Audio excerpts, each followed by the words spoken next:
There's something in the story of the resurrection that almost no one stops to think about. Many people saw him. Mary Magdalene saw him. The disciples saw him. Even more than 500 people saw him at once. But there's one name that surprisingly doesn't appear. Mary, his mother, the woman who saw him being born, who held him in her arms, who walked with him throughout his life, and who stood at the foot of the cross, watching her son take his final breath. But when the most glorious moment in history arrives, when the tomb is opened, when death is defeated, her name is not mentioned.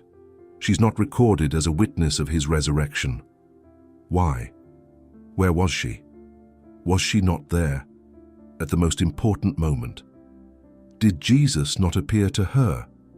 Or is there something deeper that explains why Scripture remains silent? Because the answer doesn't just change the way we see the resurrection, it can change the way we understand our faith. The last time the Bible clearly mentions Mary, the mother of Jesus before the resurrection, it wasn't in a moment of glory. It was in the most painful moment of her life. She was standing there, in front of a cross, not as a distant observer, but as a mother.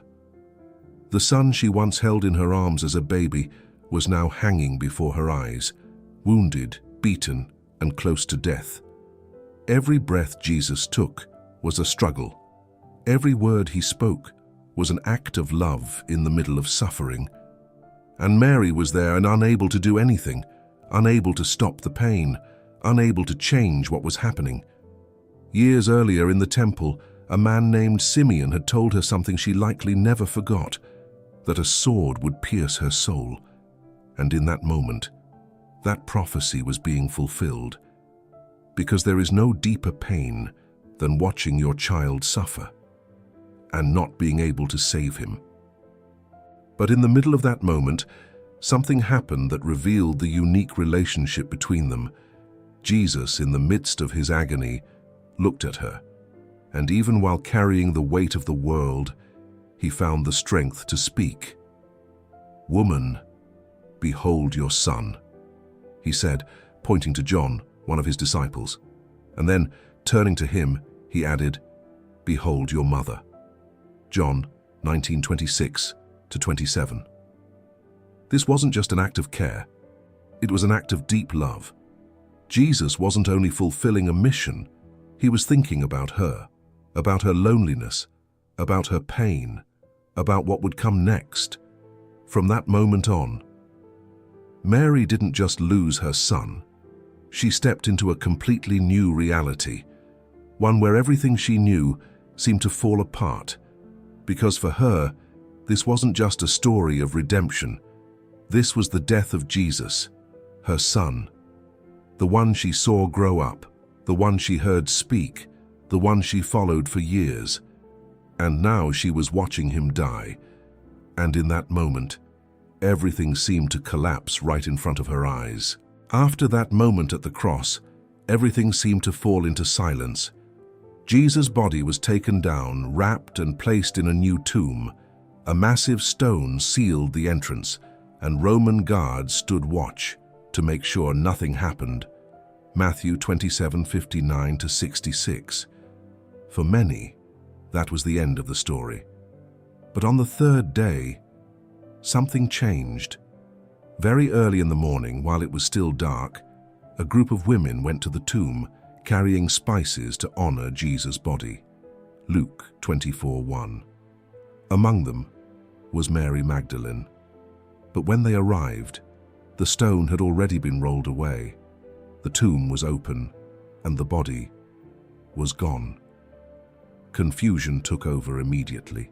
As they tried to understand what had happened, two men in radiant garments appeared before them and said, "Why do you seek the living among the dead? He is not here. He has risen." Luke 24:5-6. The message was clear, but hard to process. Jesus was alive. Mary Magdalene, overwhelmed with emotion, remained near the tomb, weeping. And right there, in the middle of her grief, something unexpected happened. Jesus appeared to her. But at first, she didn't recognize him. She thought he was the gardener until he spoke her name, Mary.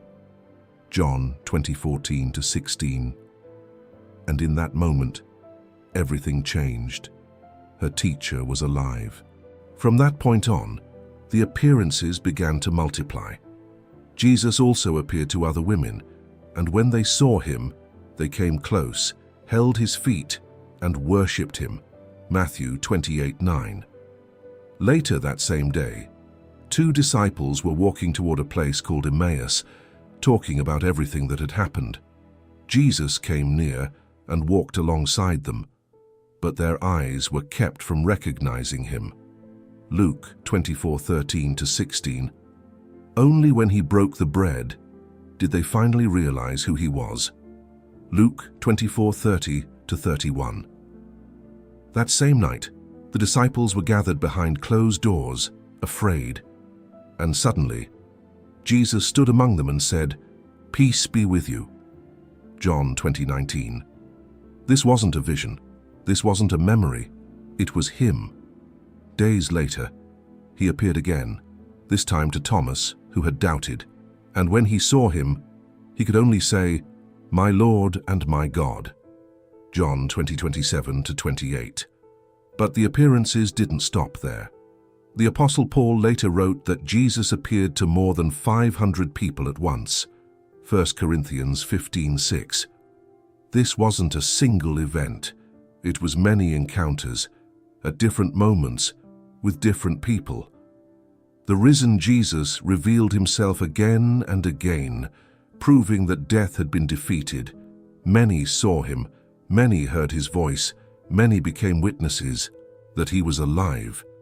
And yet in the middle of all those encounters, all those names, all those witnesses, there is one that does not appear.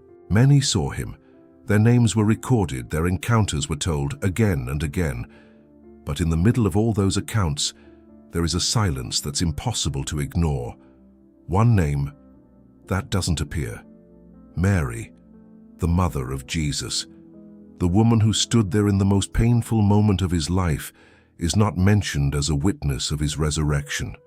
And that is not a small detail, because if anyone had been close to Jesus, it was her. If anyone had suffered his death, it was her. And if anyone, humanly speaking, would have expected to see him again, it was her. But when the Gospels describe the appearances of the risen Christ, her name is not there. She's not mentioned at the tomb. She doesn't appear in the encounters with the disciples. She's not listed among the witnesses. And the question is unavoidable. Why? Was she not there? Did she not see him? Or is there something deeper, hidden in that silence? Because Scripture never says that Mary didn't see him, but it also never says that she did, and that silence is not accidental. The Gospels were written with purpose. Every detail, every name, every testimony was included intentionally. So why leave Mary out in the most important moment? Why mention others and remain silent about her? It doesn't seem logical. It doesn't seem expected. But that's exactly what makes it so significant. Because in the Bible, what is not said also speaks. That silence forces us to pause, to look beyond what's obvious, to ask ourselves if her absence from the story is not an omission, but a message. Maybe the focus wasn't on those who were closest emotionally, but on those who could give public testimony. Maybe the accounts were written to confirm the resurrection to the world, not necessarily to record every personal experience. But even then, the question remains. Because Mary was not just anyone, she was his mother, and her absence in these accounts remains one of the deepest and least explored details of the resurrection. A silence that cannot be ignored, a silence that prepares us to understand something much greater. That silence doesn't just raise questions, it opens the door to something much deeper, Because if the Bible doesn't mention Mary, the mother of Jesus, as a witness of the resurrection, it doesn't necessarily mean that she didn't see him. It simply means that it wasn't recorded, and that forces us to look beyond the surface. Because the Gospels were not written like modern biographies, trying to document every single detail. They were written with a clear purpose: to present evidence, to show witnesses, to confirm in a public and verifiable way that Jesus had risen. That's why Luke begins his Gospel by explaining that many had carefully investigated these events so that the reader could have certainty about what truly happened. Luke 1:1-4. And in that context, the witnesses that are mentioned are not random. They are witnesses who could speak, who could go out, who could proclaim what they had seen.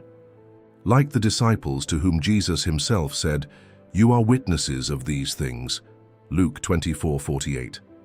And later, in the book of Acts, God raised this Jesus, and we are all witnesses of it, Acts 2:32. That was the focus, not simply telling personal experiences, but establishing a testimony that could be proclaimed. And here's something important. In the context of the first century, public testimony didn't function the way it does today. Not every testimony carried the same weight in public or legal settings, so the accounts emphasize appearances that could support the proclamation of the gospel, not because some people were more important, but because they fulfilled a role within the message. And that could explain why Mary is not mentioned, not because she wasn't important, but because her story was not part of that kind of public testimony. But there's another perspective, just as powerful. Because if there's something the Bible makes clear, it's that Mary was not an ordinary woman. From the very beginning, her relationship with God was different. She believed before she saw. She accepted an impossible promise. She lived with the certainty that something divine was happening, even when she couldn't fully understand it. And the Gospel says it clearly. Mary treasured all these things and pondered them in her heart. Luke 2:19. In other words, her faith didn't depend on the moment. It came from a deep inner conviction, from a personal relationship. And from that perspective, some have understood that Mary didn't need an appearance to believe in the resurrection, because her faith wasn't waiting for confirmation. It was already anchored. It had already gone through the process that others were just beginning. While the disciples doubted, while Thomas asked for proof, while others needed to see in order to understand, Mary had already believed. And that changes everything. Because then, her silence is not an absence, it's a difference, a kind of faith that doesn't depend on external proof, because it's already rooted within. But beyond every interpretation, there is something that remains clear. The Bible does not deny that Mary saw Jesus, but it doesn't confirm it either, and that silence, and far from being empty, points us to a deeper truth.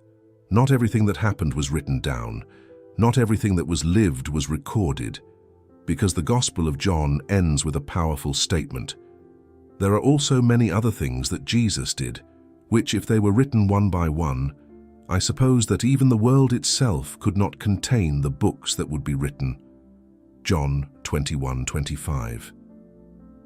In other words, what we have is not everything that happened. It is a selection, an intentional selection.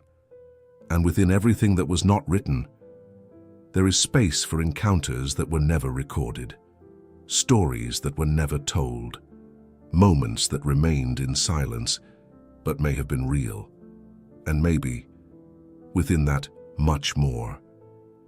Mary was there too. Maybe today, you find yourself in a moment just like this, a moment where you're waiting to see so you can finally believe, waiting for a clear sign, a direct answer, something that confirms that God is there, that He hasn't left you, that He's still working in your life. But instead of that, all you feel is silence, a silence that feels heavy, that unsettles you, and slowly begins to fill your heart with questions. Where is God? Why isn't he answering? Why doesn't he show up the way he used to? Why do others seem to see him while you're still waiting? And without even realizing it, you begin to struggle inside, because you want to believe, but you don't understand. You want to trust, but you can't see. You want to keep going, but it feels like you're walking in the dark. And in the middle of that tension, it's easy to start thinking that maybe God has stepped away. That maybe, if you don't see him, it's because he's not there. But the story we just walked through shows us something completely different. Because if there was someone who truly understood silence, pain, and uncertainty, it was Mary. She was there when everything seemed to end. She saw the cross, she saw the suffering, she saw the death. And after that, there is no record that tells us she saw him risen, only cut silence. But that silence did not mean absence. It did not mean abandonment. It did not mean that God wasn't working. It meant something deeper. Because while others needed to see in order to believe, Mary had already learned to trust. She had stored in her heart every word, every promise, every sign from the very beginning. Her faith didn't depend on the moment. It depended on the relationship. It didn't depend on an appearance. It depended on a certainty. And maybe that's the part we often miss, because we tend to think that faith grows when we see miracles. But in reality, faith matures when we keep believing, even when we don't see anything. When we keep praying, even when there's no immediate answer. When we keep walking, even when the path doesn't make sense. When we keep trusting, even when everything around us feels silent. And maybe today, God is not asking you to see more. Maybe he's inviting you to trust more, to trust like Mary. In the middle of pain, in the middle of uncertainty, in the middle of a silence you don't fully understand. Because God doesn't stop being present just because you don't see him. He doesn't stop working just because you don't understand it. And even if you can't feel it right now, that doesn't mean he isn't doing something deep in your life. Maybe right now, in that silence, something is happening that you still can't see.